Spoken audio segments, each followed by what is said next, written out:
Shalom Bapak Ibu. Bagaimana kabarnya? Luar biasa ya, karena kita punya Allah yang luar biasa. Terima kasih buat Bapak Ibu Gembala yang berkenan saya untuk belajar berbagi berkat rohani buat Bapak Ibu. Ya, hari ini masih dalam bulan pencurahan Roh Kudus berkarya. Kita minggu kemarin memperingati Hari Raya Pentakosta. Dan kita melihat karya-karya Roh Kudus mengubah hidup setiap orang percaya yang terus naik, terus naik, terus naik.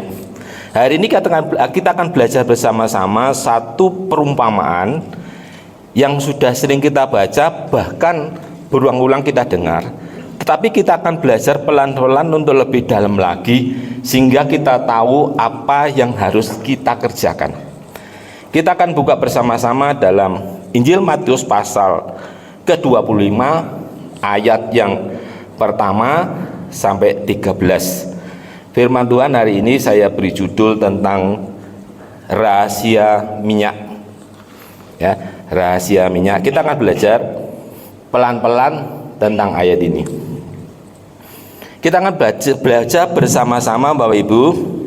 Saya akan membaca ayat yang pertama, kemudian Bapak Ibu ayat yang berikutnya, sampai pada akhirnya kita berada pada ayat yang ke-13. Injil Matius pasal 25 ayat yang pertama. Gadis-gadis yang bijaksana dan gadis-gadis yang bodoh. Ya, satu. Pada waktu itu hal kerajaan surga seumpama 10 gadis yang mengambil pelitanya dan pergi menyongsong mempelai laki-laki.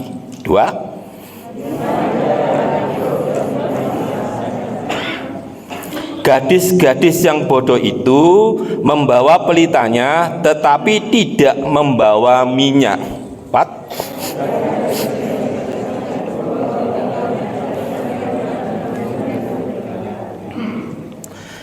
Tetapi karena mempelai itu lama tidak datang-datang juga, mereka mengantuklah, mereka semua lalu tertidur. 6.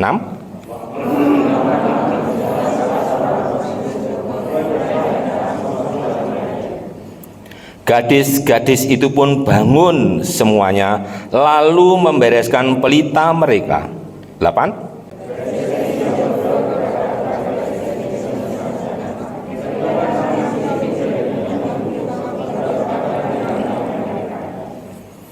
Tetapi jawab gadis-gadis yang bijaksana itu, tidak, nanti tidak cukup untuk kami dan untuk kamu. Lebih baik kamu pergi kepada penjual minyak dan beli di situ. 10.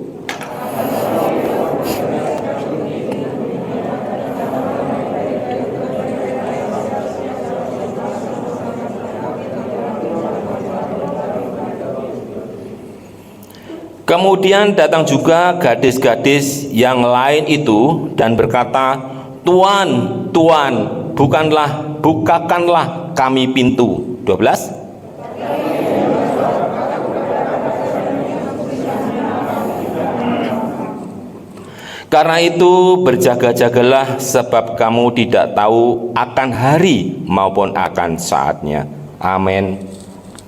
Bapak Ibu, kita sering mendengar, sering membaca ayat ini. Tapi sore hari ini kita akan belajar bersama-sama secara mendalam, pelan-pelan, supaya kita ngerti apa yang harus kita kerjakan, ya. Di ayat pertama ini, Saudara, di pasal 21 itu merupakan pendahuluan. Ayat itu sebenarnya sudah menjawab keseluruhannya, intinya, ya. Kalau kita lihat next. Nah, saya mencoba belajar masuk ke dalam bahasa aslinya, ya. Pada waktu itu, nah, kata pada waktu itu, coba next. Kata pada waktu itu, Bapak Ibu, itu ditulis dalam bahasa Yunannya tot-e. Tot-e merupakan kata keterangan waktu, artinya waktu yang sekarang dan waktu yang akan datang, ya. Kemudian pada saat itu berbicara saat kedatangan Tuhan. Jadi pada waktu itu berbicara tentang kedatangan Tuhan, waktu kapan Tuhan datang. Lah, kedatangan Tuhan itu dimaknai dua pertimbangan. Yang pertama, dua pengertian. Yang pertama, kedatangan Tuhan secara khusus, secara pribadi. Ya, kalau kita membaca di Yohanes 14 ayat 3, next.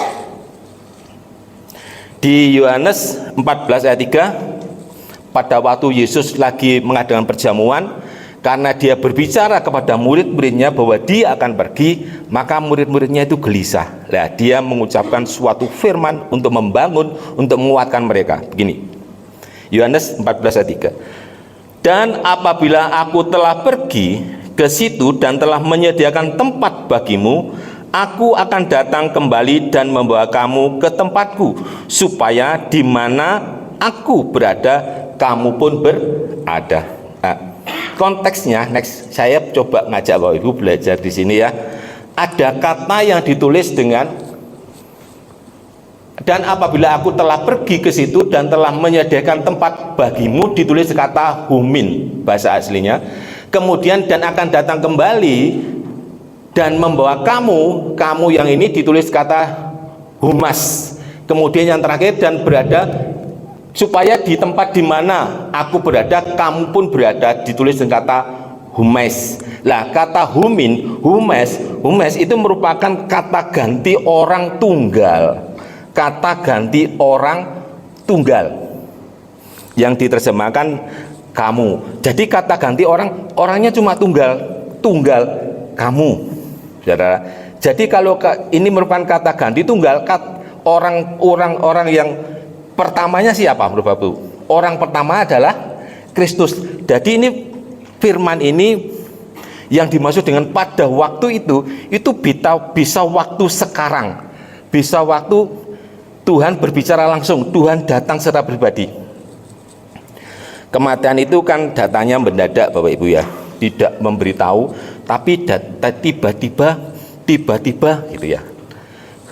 Beberapa tahun yang lalu mungkin Bapak Ibu mendengar ada seorang hamba Tuhan, seorang pengusaha sebenarnya dia, seorang pengusaha, tapi dia membuat usahanya ini digunakan untuk pekerjaan Tuhan ya, di Madiun ini ya.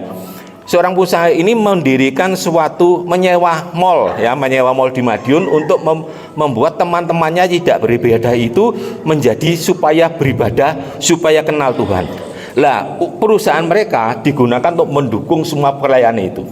Tiba-tiba ya, beberapa tahun kemudian mereka sudah beli tanah di Madiun dan membangun. Tiba-tiba pada waktu dia ini nyuci mobil, saudara, nyuci mobil itu kan di ruang tunggu di Madiun itu. Dia menunggu Bapak. Setelah menunggu sambil tiduran, itu tidur gak bangun-bangun saudara. Jadi pada mobilnya sampai selesai kok gak diambil mobilnya. Sehingga ceritanya tiba-tiba sudah dipanggil Tuhan. Istrinya menjerit menangis. Pada waktu saya bertemu istrinya, dia menceritakan tidak sakit loh Pak. Bahkan baru melayani dari Surabaya, baru dari Solo, kok cuma nyuci mobil tiba-tiba. Jadi kematian itu datangnya tiba-tiba. Sehingga kita kadang-kadang mendengar Yesus datang, Yesus segera datang. Tapi pada waktu kita mendengar itu sejak sekolah minggu, tapi sampai besar, sampai punya anak, Yesusnya belum datang. Lah, dalam konteks ini kita tahu bahwa yang dimaksud Yesus datang itu secara khusus, secara pribadi menjemput saudara dan saya itu tiba-tiba. Jadi konteks waktunya secara khusus itu bisa diterjemahkan secara pribadi. Nah, secara umumnya Bapak Ibu, Yesus datang secara umumnya nanti pada waktu menggenapi Wahyu 19 ayat 7. Itu pada waktu ada pengangkatan ya. Ada orang-orang percaya diangkat. Mereka semua akan masuk dalam pesta kawin anak domba ya. Itu yang dimaksud konteks yang pertama pada waktu itu. Sekarang konteks yang kedua, lanjut. Nah, ada namanya kerajaan surga. Pada waktu itu hal kerajaan surga, kerajaan ditulis dengan kata bahasa Yunani dengan kata basil. Lah, kata basil ini berasal artinya kedaulatan atau otoritas atau suatu kekuasaan. Nah, kemudian ada surga, ya, surga. Surga ini di sana ditulis kata heaven atau Oranos. Oranos ini adalah suatu tempat yang untuk sekarang dan untuk yang akan datang, Bapak Ibu. Jadi ini setelah kita melihat ke konteks aslinya bahwa yang dimaksud kerajaan surga ini berbicara kerajaan surga yang sekarang dan kerajaan surga yang akan datang. Jadi kerajaan surga, Bapak Ibu, merupakan tempat kedaulatan Tuhan di mana akan menaruh anak-anak yang dikasihnya atau mempelai-mempelainya atau umatnya ke dalam tempat yang telah disediakan. Ya, kita telah belajar bahwa Yesus memberikan tentang perumpamaan, sebenarnya bukan perumpamaan tapi nubuatan tentang Hades dan Firdaus. Nah, setiap orang yang percaya kepada Tuhan, maka Yesus memastikan kita semuanya, manusia tubuh kita memang akan mati, akan tinggal di dalam bumi ini, tapi manusia roh kita akan tinggal di tempat yang namanya Firdaus. Itu arti yang kerajaan surga. Kita melihat yang di arti tentang 10 gadis. Nah, ada yang tanya, kok 10 Pak? Ya, gini Bapak Ibu, 10, kata angka 10 ini Bapak Ibu, pada waktu masyarakat Ibrani itu pada zaman itu, dia selalu mengadakan pesta tentang perkawinan, pesta tentang khitan, pesta Paskah itu selalu dihadiri dengan saksi. Sekurang-kurangnya harus ada 10 orang. Bapak Ibu bisa melihat ya, pada waktu contoh pernikahan Boas dan Rut di dalam Rut 4 ayat 2 itu yang hadir saksinya mesti 10 orang. Kalau dibaca terus ternyata ada 10 orang ya. Nah, itu yang dimaksud 10. Jadi nggak usah dibicarakan lagi, kok 10 Pak, kok nggak 11. Nah, ada jemaat berkata pada waktu itu, Pak, kok ini kok 10 ya, apa 10 itu untuk itu ya Pak, penuhan Roh Kudus ya, sudah nggak usah dibahas. Seperti ada lagi Bapak Ibu pernah dengar, ada suami istri tidur bersama, satu diangkat, satu ditinggal. Ada seorang pengirik, 2 orang pengirik di ladang, satu diangkat, satu ditinggal. Sudah nggak usah dipermasalahkan, pokoknya kamu siap sedia saja, berjaga-jagalah. Lah, ini yang menarik yang terakhir konteksnya. Dalam ayat 1 ini ada yang namanya gadis. Dia pakai 10 gadis lah. Gadis itu Bapak Ibu dalam kamus bahasa Indonesia artinya diartikan dengan perawan, ya, gadis, perawan gitu ya, atau anak dara. Lah, perawan atau anak dara itu diartikan adalah seorang perempuan yang belum pernah berhubungan dengan laki-laki. Lah, kata dara dalam bahasa Ibrani ada 2, Betullah dan Alma. Betullah itu dipakai dalam bahasa Yunani yang sekarang ini namanya Parthenos. Artinya gini, seorang perempuan yang tidak pernah berhubungan dengan laki-laki. Jadi Parthenos artinya mereka betul-betul dia pertunangan Bapak Ibu.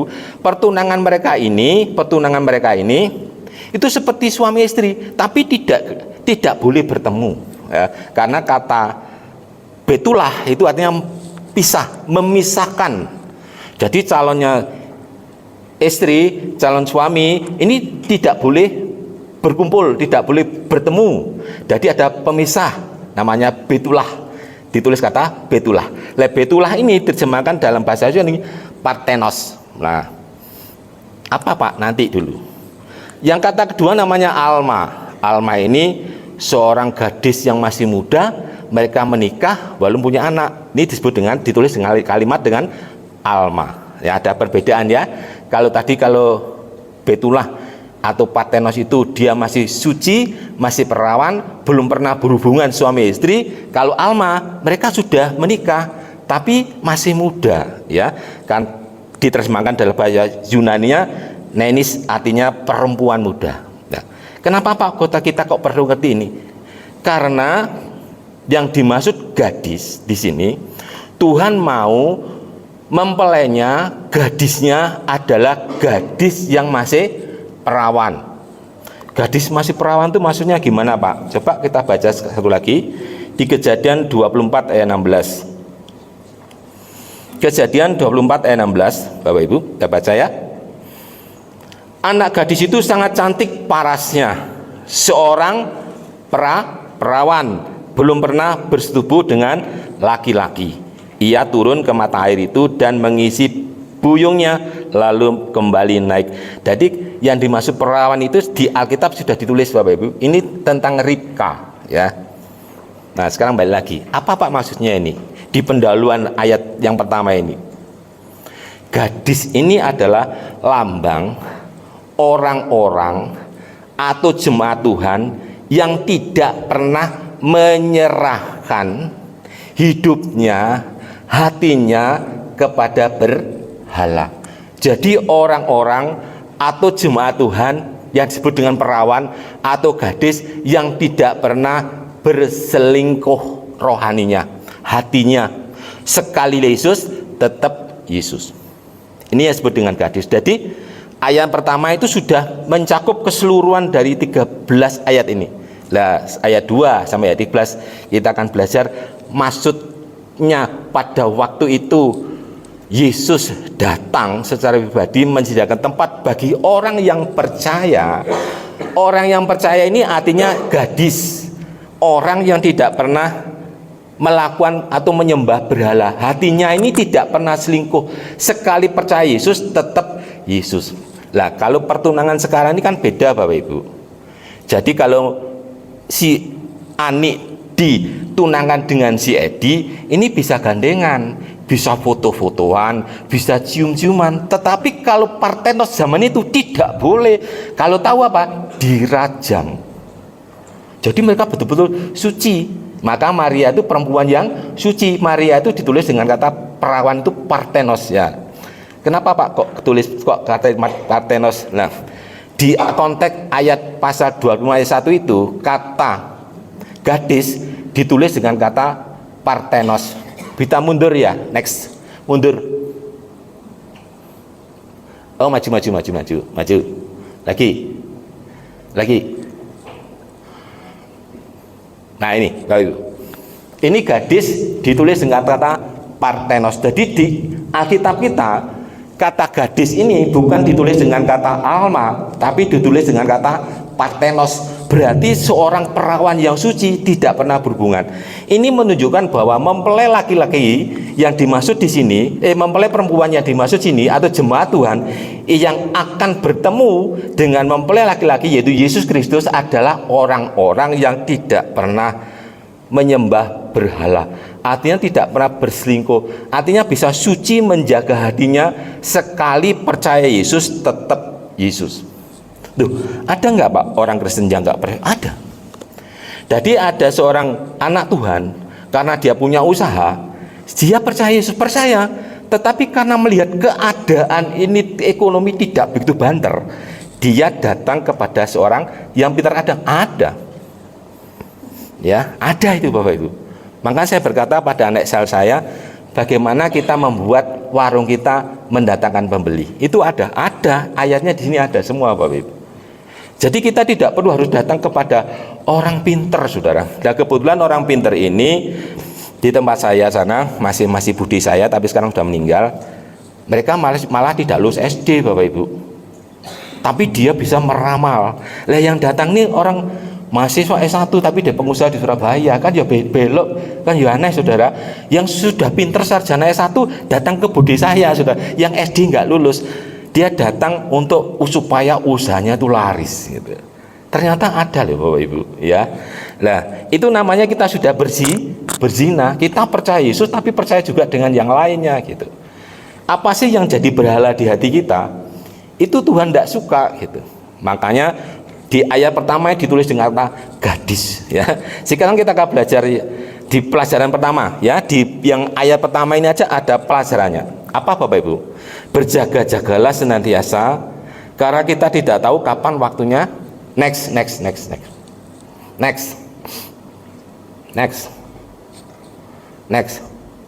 Lagi. Sampai pelajaran pertama.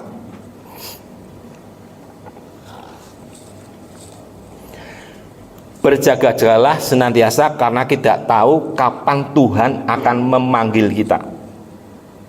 Ya, kapan waktunya kita kontraknya habis, kapan waktunya kita berkarirnya habis, tiba-tiba dipanggil Tuhan, tiba-tiba tidak sakit, cuma capean dari Solo ke Surabaya, nyuci mobil, tiba-tiba dipanggil Tuhan. Kita kemarin masih ngobrol-ngobrol, seminggu lagi sudah tidak ada, padahal tidak sakit, Bapak Ibu. Tiba-tiba, karena waktunya kita tidak tahu.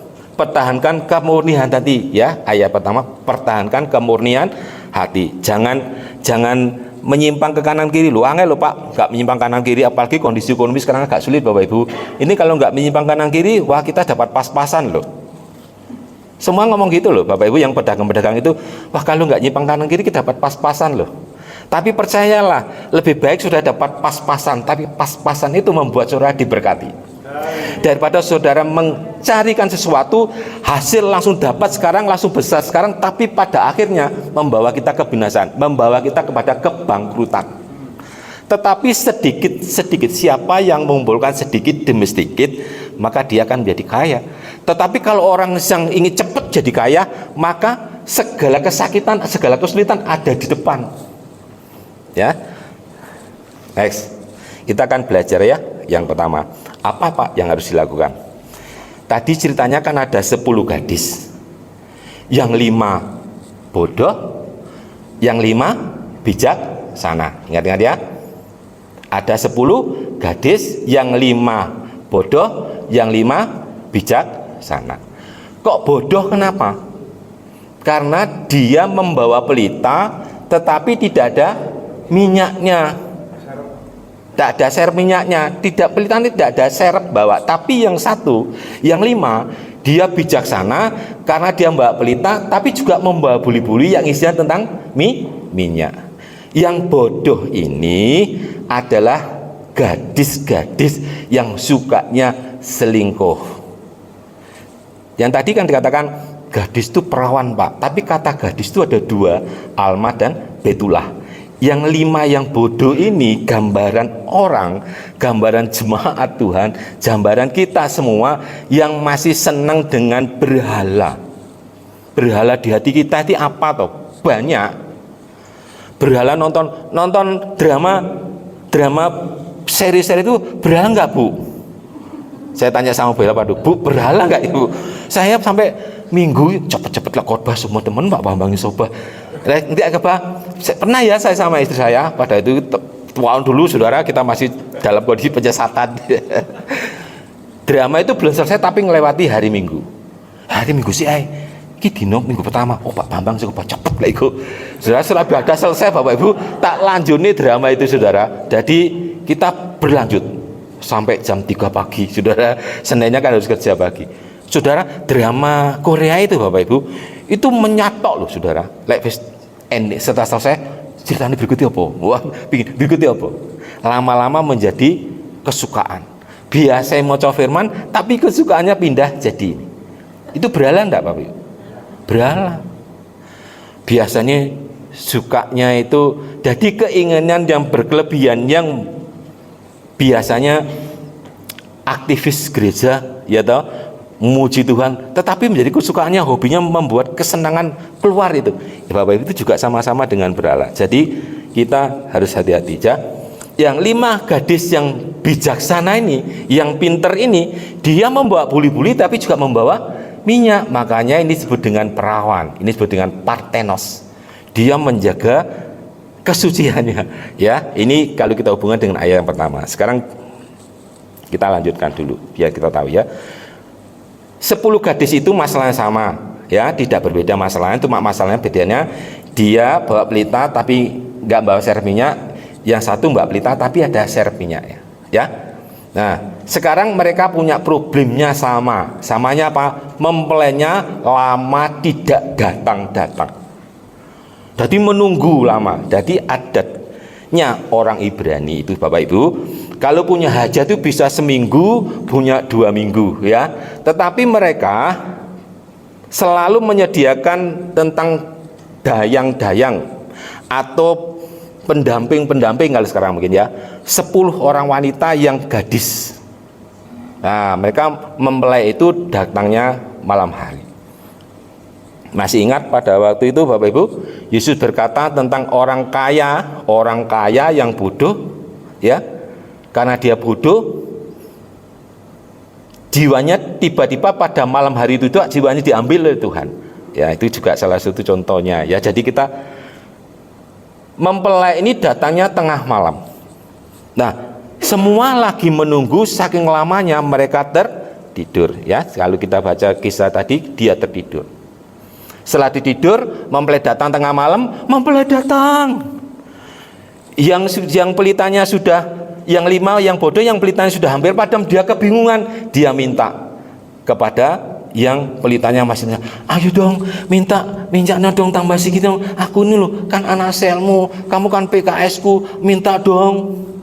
Tapi PKS-nya ngomong ini, enggak, kamu beli di sana, aku nanti enggak cukup. PKS-nya pedit. Kalau yang ini PKS-nya harus pedit tadi.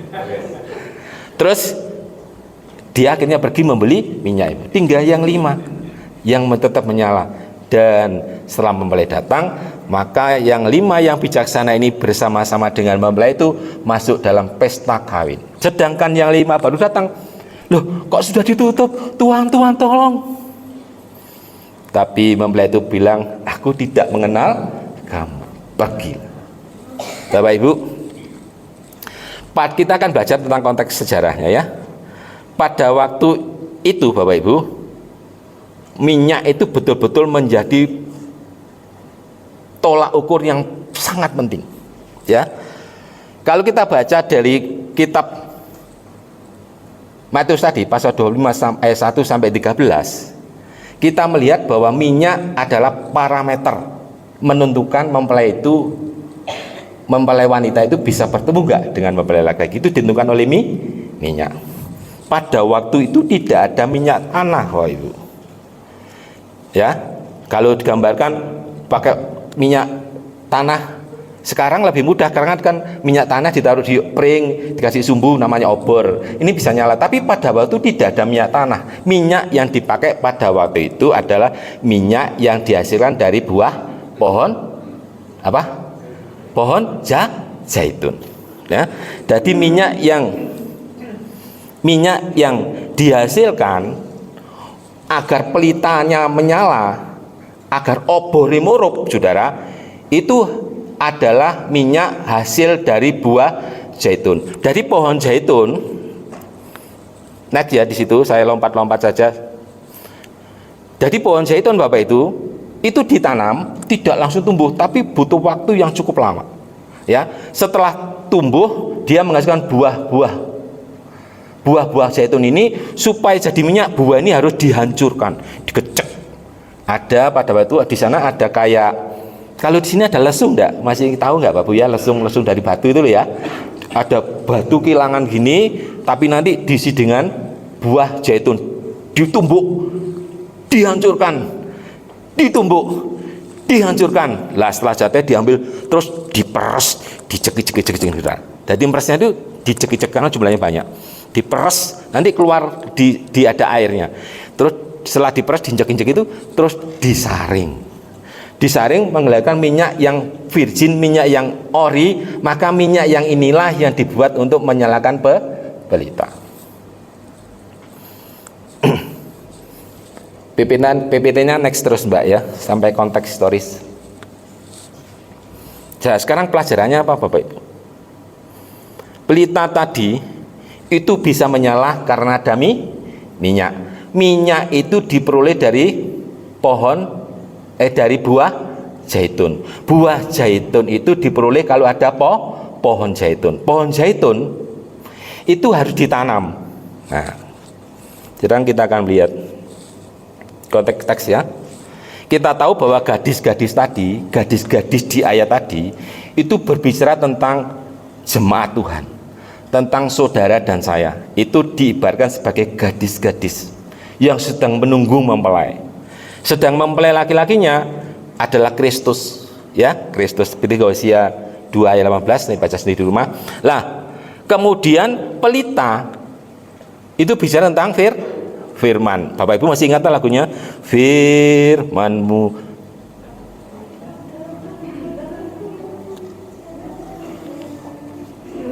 Iya, Mazmur 119 ayat 105. Pelita itu bicara tentang firman. Setiap orang, saudara dan saya, tadi ada di sini tulisannya, setiap orang percaya dituntun lahir baru. Aku percaya Tuhan, masuklah Engkau di dalam hatiku menjadi Tuhan dan Juru Selamatku.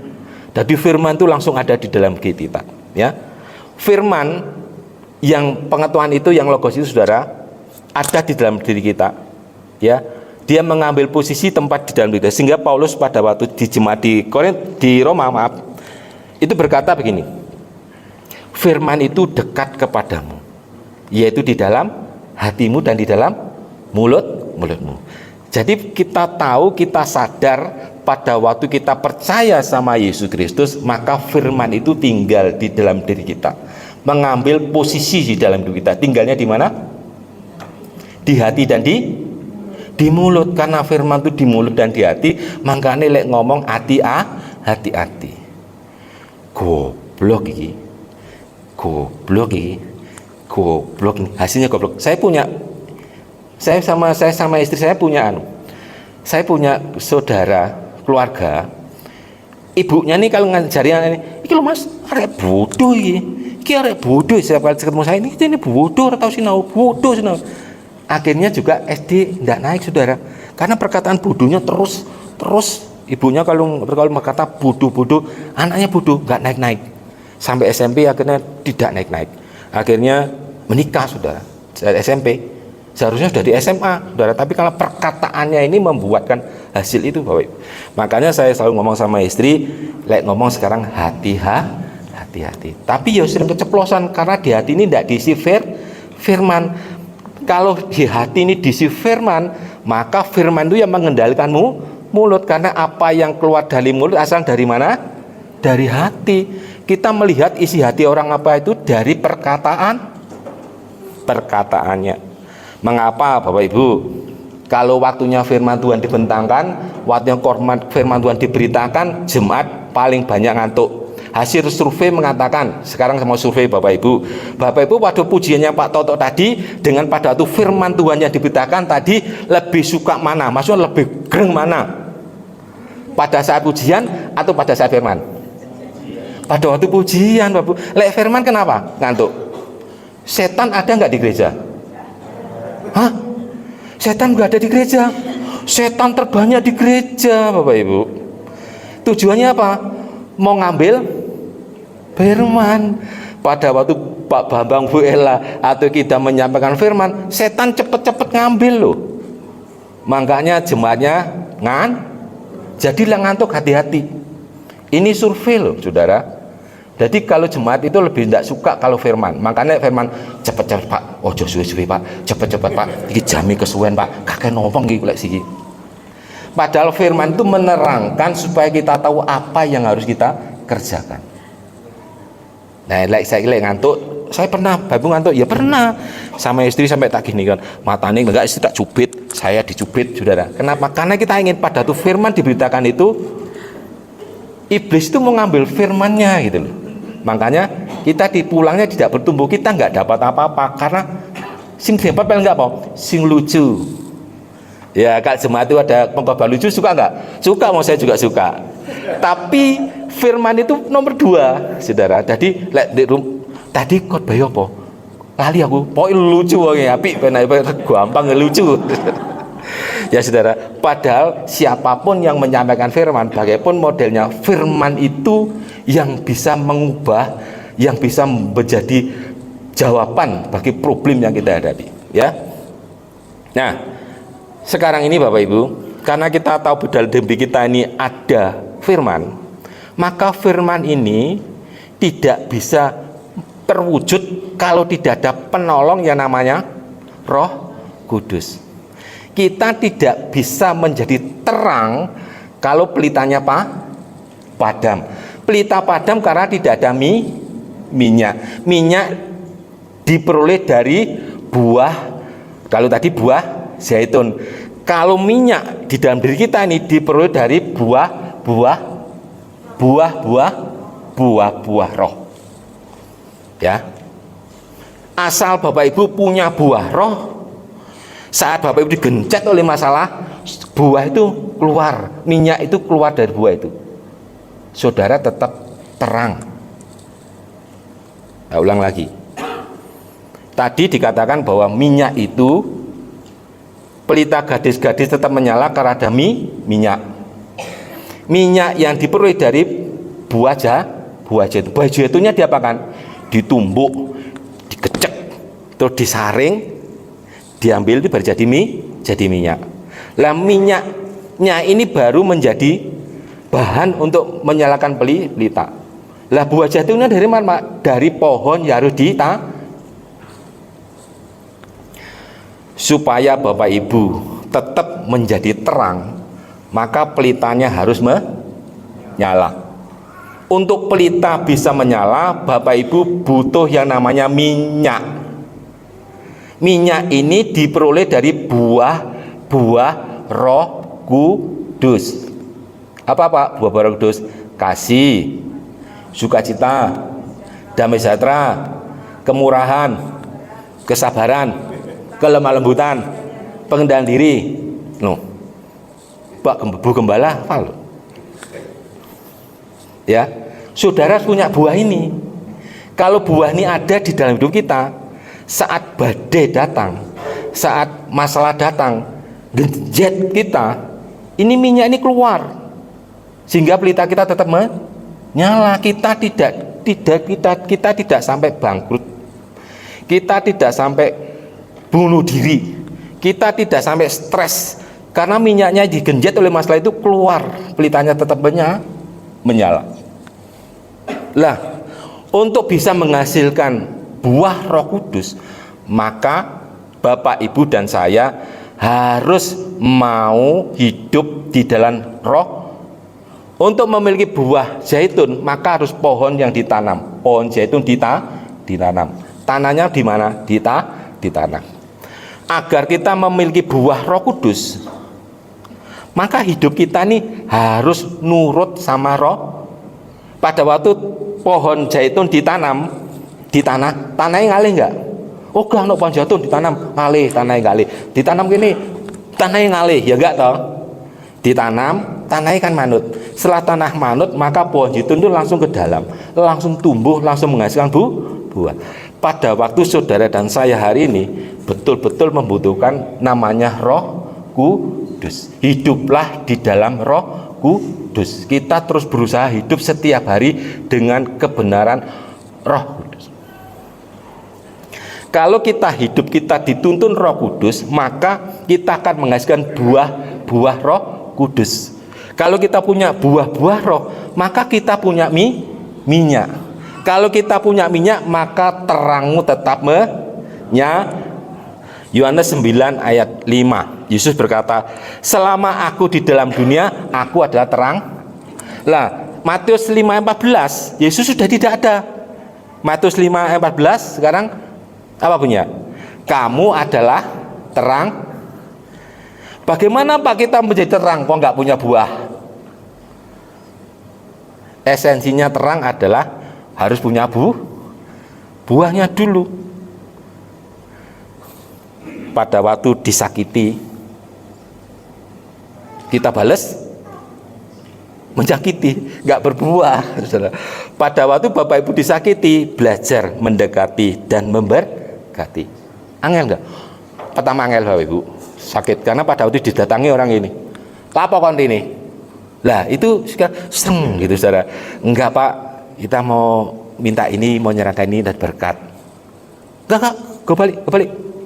Enggak apa-apa, hatinya jangan sakit. Ya Pak, Pak ini untuk enggak, Bapak pulang.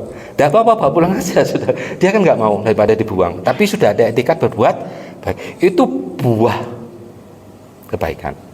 Bapak Ibu, kadang-kadang kasih ini sulit juga, ya. Karena namanya kasih ini juga bicara sebanyak hal. Kita tidur suami istri aja kadang-kadang aku lagi ngorok Pak, aku gak bisa turu, aku tak ngalih. Kalau sudah mengasihi istri tidur bareng, jangan sendiri-sendiri. Nanti lewes ditinggal, saudara nangis kayak drama Korea. Ya, Loh, saya lihat loh Bapak Ibu, saya di Malang itu, saya cerita di Malang itu, ternyata jumlahnya tertawa semuanya Bapak Ibu. Kenapa? Karena pada waktu banyak bapak ibu itu tidur dewi-dewi, satu kamar gitu ya, satunya tidur di kamar, tapi suaminya di ruang tamu, saudara. Kenapa saya ngomong gini Bapak Ibu? Karena Yesus datang menjemput kita itu tidak tahu. Makanya kalau tidur berdamai dengan istri, berdamai dengan suami, berdamai dengan anak setiap hari. Namanya berjaga-jaga ini Bapak Ibu, namanya berjaga-jaga ini berarti siap bahwa besok itu akan dipanggil Tuhan. Itu namanya berjaga-jaga. Pak, si lama Pak, umur saya itu loh, si 37. Alkitab mencatat 70 tahun Pak umurnya, bahkan 80 ya dicatat situ. Tapi tadi Tuhan ngomong waktu itu, pada waktu itu, itu menunjukkan waktu yang datanya tidak tahu, tiba-tiba. Jadi saya mengajak Bapak Ibu bersama-sama belajar. Hari ini apa yang harus kita kerjakan? Semua yang percaya Yesus, semua yang disiapkan menjadi mempelai Tuhan, semua yang dipersiapkan menghadapi mempelai Tuhan harus punya minyak. Harus punya apa? Minyak. Minyaknya diperoleh dari buah roh. Berarti buah roh ini adalah karakternya Kristus. Makanya itu firman Tuhan berkata, barang siapa ada di dalam aku, maka ia wajib hidup sama seperti Kristus. Amin. Mau belajar Bapak Ibu? Ayat ini sederhana tapi nuntun saudara dan saya. Saudara dan saya harus tetap gadis. Gadis piye Pak? Lek wis percaya Yesus, apapun yang terjadi di depan tetap percaya Yesus. Bisa nggak Yesus ditukar dengan jabatan? Bisa. Bisa nggak Yesus ditukar dengan cowok yang cakep? Bisa. Bisa nggak Yesus ditukar dengan cewek yang cantik? Bisa. Karena apa? Karena keadaan ini bisa mempengaruhi saudara dan saya. Seperti mempelai tadi, saking lamanya menunggu, mereka tertidur itu karena terpengaruh dengan keadaan. Bapak Ibu mungkin pernah nggak tuh? Saya pernah tertidur Bapak Ibu, walaupun sudah ada pemulihan ekonomi, ada pemulihan keluarga, saya tertidur pada waktu itu tuh. Sehingga saya bilang sama Bu Ella, Bu, saya sempat tersesat loh Bu pada waktu itu, tapi Bu Ella nggak tahu karena saya nggak cerita. Tapi tersesatnya sudah hampir tertutup. Jadi saya pada waktu mau minggat itu Bu Ella ya nggak tahu saudara. Tapi saudara jangan nyontoh, minggat itu tidak baik ternyata. Mengeluarkan energi, mengeluarkan biaya, juga ngantuk saudara. Kalian bawa tas ini pulang ke terminal saudara, ya itu juga nggak penas Bapak Ibu. Lah, oleh karena itu usia kita ini suami istri, saya selalu ngomong sama istri, lek tidur bareng, ya, supaya nanti suatu waktu Tuhan memanggil kita tidak terlalu banyak terjadi drama atau action yang berkelebihan. Silakan tim mesin masuk. Ya. Nah, pelajarannya apa Pak? Sekarang pelajaran yang kedua. Nextnya terus ya. Pelajaran yang kedua, esensinya minyak begini. Agar saudara dan saya tetap terjaga, maka saudara dan saya harus pelitanya harus tetap menyala. Supaya pelita kita menyala, kita tetap menjadi terang, maka saudara dan saya harus terus hidup bersama Roh Kudus. Firman yang ada di dalam diri kita ini akan menghasilkan buah-buah yang menguatkan, yang menuntun, yang membimbing. Apa yang tidak mungkin menjadi mungkin, apa yang mustahil menjadi nyata. Karena firman itu yang membuat sesuatu yang tidak ada menjadi ada. Kesimpulannya, pertahankan kesetiaan, ya. Sekali Yesus tetap Yesus, ya. Miliki iman yang teguh apapun terjadi. Saya juga belajar Bapak Ibu, walaupun badai datang silih berganti, ya. Apalagi kalau sudah belajar firman Tuhan ini, saudara, bukan berarti terus mulus-mulus saja, tantangannya banyak, hantamannya banyak, hampir dipukul ya kelenger tapi bangun lagi, karena firman itu hidup, menguatkan, menuntun dan membimbing Bapak Ibu. Bisnisnya sepi tetapi Tuhan mencukupi. dia bisa mendatangkan berkat, Bapak Ibu. Kenapa? Karena kita punya buah-buah roh itu. Maka firman itu membuat sesuatu yang tidak mungkin jadi nyata. Ya. Makanya Bapak Ibu tetap pegang sekali Yesus, tetap jangan tinggalkan itu. Di luar itu tidak ada apa-apanya. Saudara sekarang yang berdagang hari ini menghadapi masalah yang agak kurang, itu Tuhan izinkan, tetap saudara percaya. Nanti tepat pada waktunya Dia berikan yang terbaik. Saya mengalami Bapak Ibu, kondisinya sudah hampir tutup buku, tapi kok gak mencapai bukunya, saudara. Tetapi kita percaya nanti tetap ditutup buku itu ada buku yang bisa nutupnya. Juga tertutup juga, saudara. Ya, doakan Tuhan itu Tuhan yang luar biasa. Ya, kita akan muji Tuhan ya. Saya undang saudara bagi sama-sama sebentar.